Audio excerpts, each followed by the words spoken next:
right. The bad news is we have to follow I Josh. know. It happens every year at Techonomy. I'm like sitting backstage, I'm like, oh no. But Data and privacy is an equally interesting topic. data and privacy, are we excited about data and privacy, people?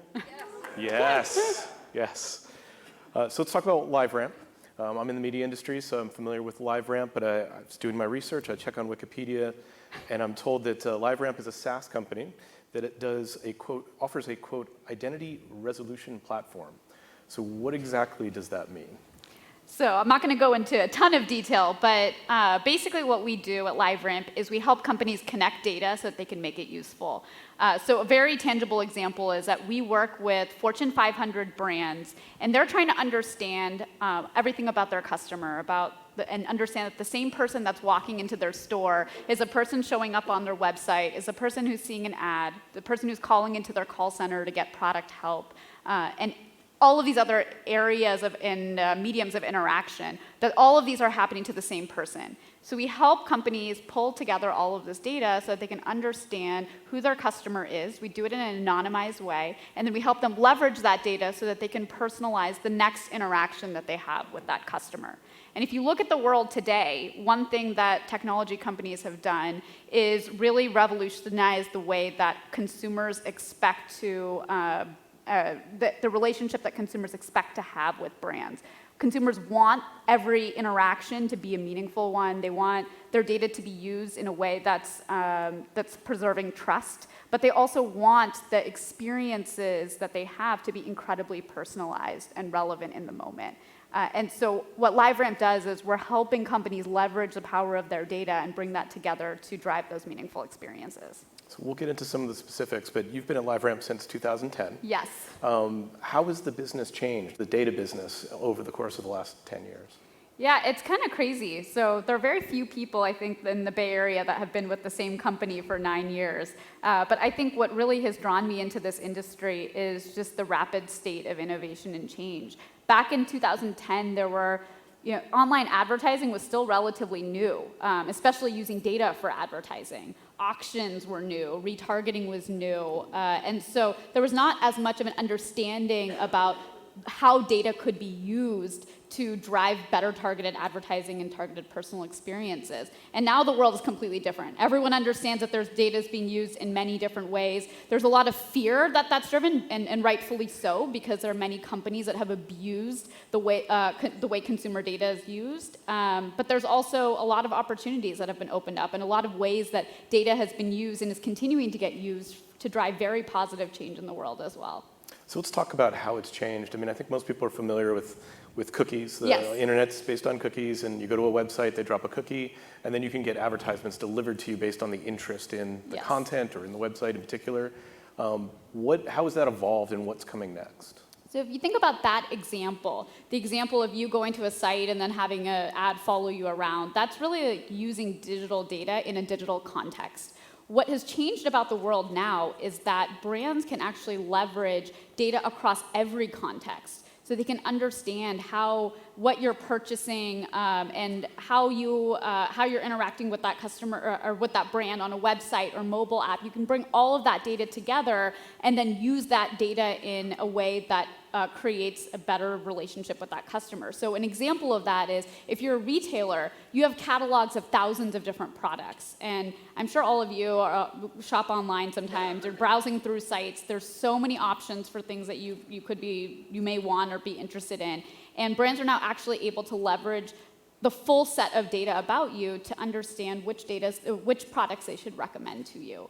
And so that is creating a much better experience for consumers. And a lot of brands are now thinking about how do they take all of that data and turn that into a much more relevant experience. Is there anyone that's doing it really well, particularly blending the digital information with the real world relationship? Yeah, I mean, I think retail is definitely ahead of the game there in terms of bringing all of this data together and using it. There are some really interesting use cases. So some of our customers, one of our big retail customers, is using data from Pinterest to understand what are the colors that are trending at a particular point in time, and then using that to make better merchandising decisions and understand what kinds of products they should be be creating and what kind of color palettes are going to be most appealing for consumers. So that's a pretty interesting case. There's other cases too where we're working with customers in the healthcare space. And there are healthcare analytics companies that are essentially what we're enabling them to do is in an anonymized way bring together data about social determinants of health. So that might be someone's socioeconomic status or gender or where they live, and pulling that together with patient outcomes such that companies can and healthcare providers can better diagnose and drive better outcomes for different kinds of patients. So for example, for diabetes, one thing that is the case is that often people in lower socioeconomic groups have worse health outcomes because maybe they don't have access to healthy food on a regular basis. So using these kinds of these connections between data, healthcare providers can now say, hey, maybe we're going to offer this patient a food delivery service in addition to any medication, and that's actually going to drive better patient outcomes and actually cause the system to have to pay less for that patient because they're able to understand a much more holistic view of that consumer. I think what most people are worried about is that the healthcare provider will have this information, yes. Private industry will have this information, you'll have this information, but the consumer may not have any knowledge yes. that this is happening, and it makes them uneasy and they want to have more control. Yeah. How do we solve for that? So I think a lot of the regulation that is in place today and is being contemplated is really trying to solve this problem. And I think it's a real problem that needs to be solved. There is a huge lack of trust in technology companies today because there's no transparency into how data is actually being collected and used. If you're a consumer and you go to any company that's collecting data about you, you can try to read through the terms and conditions and privacy policies. You're not going to get very much from it. So I think the real solve here is around creating true transparency. And that means being able to go to a website or go to any brand any company and understand what is the data that's being collected about you in plain English, and how is that data being used to actually drive a better experience or maybe allow you to pay less for a product. Whatever that value exchange is, that needs to be something that is incredibly transparent in plain English, and consumers need to be able to take part in that and make actual informed decisions about what kind of data they want to give to companies and how that data can be used by those companies. So, and I think it's a real problem that doesn't exist today. I know GDPR was one attempt to do that. Yes. California has its own regulations. It doesn't seem to me that they're terribly effective. No, GDPR, your company went through this. What it led to was a proliferation of banners on pages. And if any of you have been to Europe recently, you know that every time you show up on a website, you're just trying to get rid of that banner as quickly as you possibly can. And so what it has created is this sense, the idea was, how do we give consumers choice? How do we allow them to opt in? But that's not true choice. Because basically everyone's just going to click through it because it's a bad experience. So I think the challenge here is, how do you create true transparency and choice while also not creating these blockers into the customer experience that are going to just cause people to swipe away from it. And I don't know that there's not a lot of easy answers to that. But I think if you can give people portals and ways to actually just get the transparency first and then make the choices after that, that's a really solid first step. And I think the spirit of these regulations is trying to do that, but in practice, it's not necessarily playing out that way. Do you think there's an opportunity for a product that could allow consumers to control their data and yes. sort of see how it's used and yes. how people buy into and it? I think like the starting point, and some of the work that we're doing is actually providing technology tools to enable our customers to provide that transparency, since we see so much data flowing through our platform. And I think that's a starting place of just giving publishers, giving retailers, giving any company that interacts with consumers tools to easily surface what data is being collected, how that data is being used, what are the vendors that are being used, all of that, and allowing the company to configure how that works.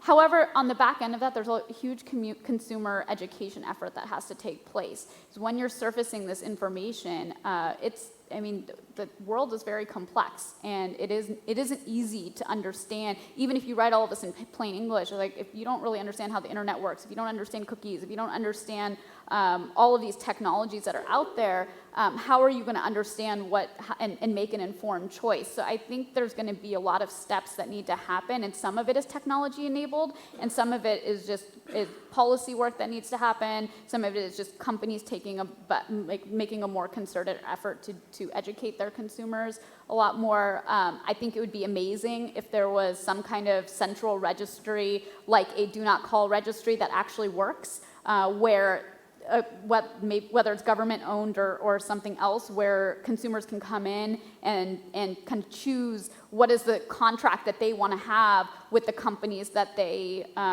interact with, and choose from sets from different options of settings of what kind of data can be shared, and then that proliferates out and is actually enforced.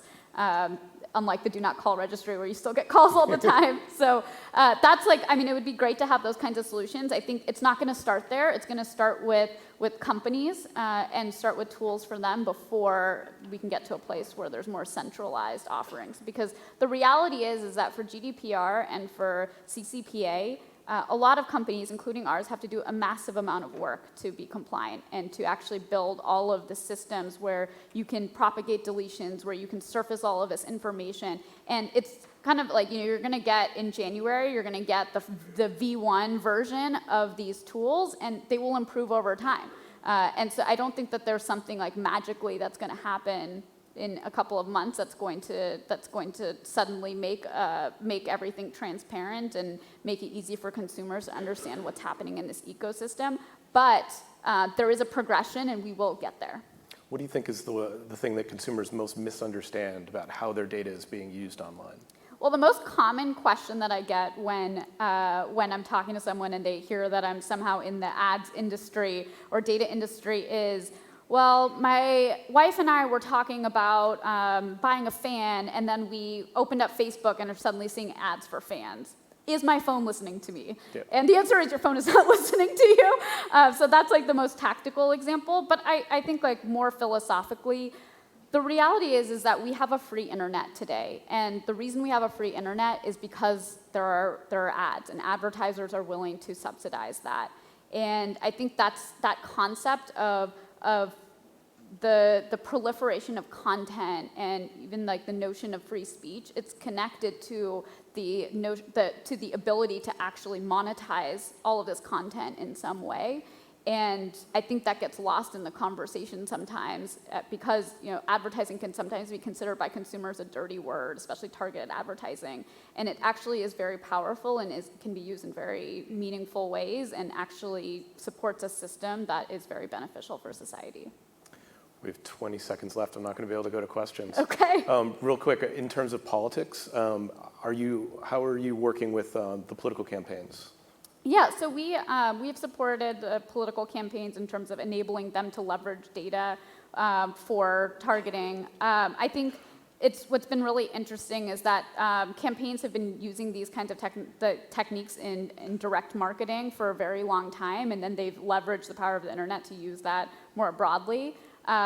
We are definitely trying to work with political campaigns to take a more active role in understanding how are they actually using the data, and in what ways, because we're a back-end technology, so we can't necessarily monitor what's happening, but we want to make sure and figure out ways that we can ensure that the data is just being used in a way to get people to come out and vote versus trying to suppress people from voting.